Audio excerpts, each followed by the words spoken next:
इसी कानून को मंजूरी दी थी। रोजगार का कोई चर्चा ही नहीं है। राहुल जी इन सब बातों पे अभी प्रकाश डालेंगे। हमारे पास हमारा भविष्य पूर्ण बर्बाद हो चुका है।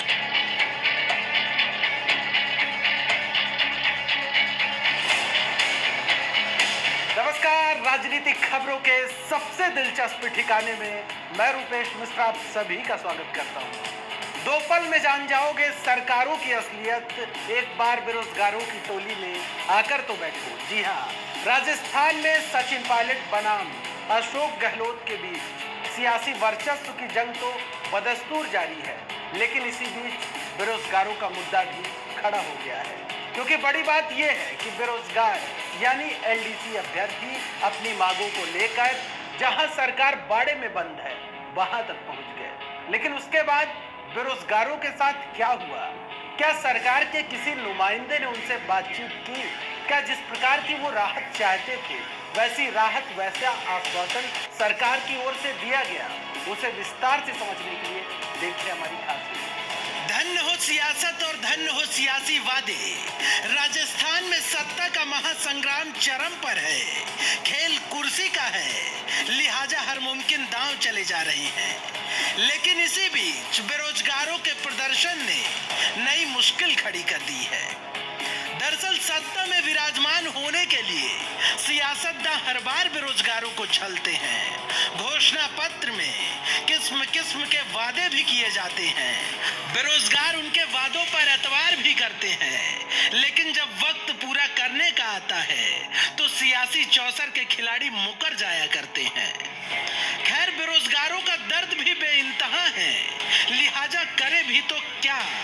बेरोजगार अपनी मांगों को लेकर गहलोत सरकार के बाड़े के बाहर ही पहुंच गए। आपको बता दें कि एलडीसी अभ्यर्थी अपनी मांगे मनवाने के लिए धोरों की धरा यानी जैसलमेर पहुंच गए। खैर, बेरोजगारों की मजबूरी का अंदाजा इस बात से लगाइए कि जो बेरोजगार पाई पाई का हिसाब रखता है वो किन और कैसे परिस्थितियों में ऐसे कदम उठाने पर विवश होता होगा। क्योंकि ना तो किसी भी बेरोजगार के अभिभावक चाहते हैं और ना ही वो बेरोजगार कि वो ऐसे कदम उठाए, लेकिन मजबूरियां दर बदर भटकने पर उन्हें मजबूर कर देती हैं। बेरोजगार सरकार के बाड़े के बाहर धरने पर भी बैठे, नारेबाजी भी की, लेकिन सियासत को भला इनकी कहां परवाह थी। पुलिस आई और ले गई। लेकिन सवाल ये खड़ा होता है कि क्या यहाँ पर सरकार के किसी नुमाइंदे ने इतनी जहमत नहीं उठाई कि एक बार इनकी बातों को इत्मीनान से सुन लिया जाए। लेकिन अफसोस कि ऐसा नहीं हुआ। बस एक बार फिर बेरोजगारों के हाथ लगी तो सिर्फ और सिर्फ नाउम्मीदी। खैर, अब देखिए बेरोजगारों की मजबूरी की इंतहा कि कैसे ये कहने पर मजबूर हैं कि हम तो जिंदा लाश बैठे हैं, हम दर बदर की ठोकरें खाने को मजबूर हैं।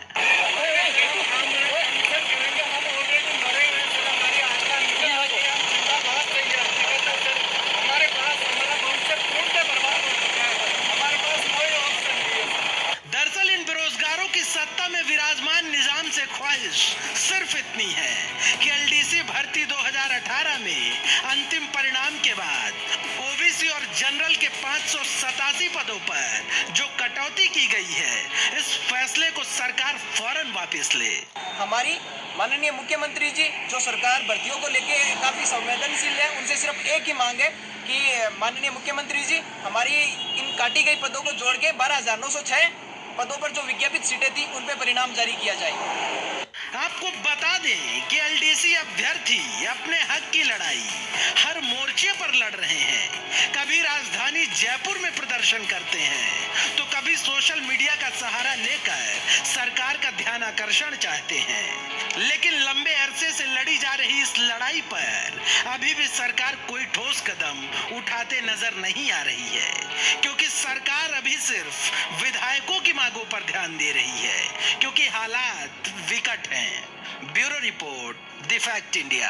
तो देखिए आपने हमारी खास रिपोर्ट कि किस तरीके से जो राजस्थान में बेरोजगारों की समस्या है वो बदस्तूर कायम है अभी भी। खैर ये कोई पहली मर्तबा नहीं है, सरकारें आती रहती हैं, जाती रहती है, लेकिन जो बेरोजगारी की समस्या है वो अभी भी समक्ष खड़ी हुई है।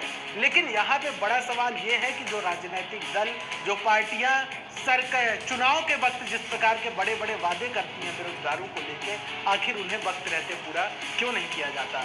सवाल कई बरकरार है, लेकिन यहाँ पर देखना ये होगा कि आखिर बेरोजगारों पर सरकार कब ध्यान देती है। नमस्कार।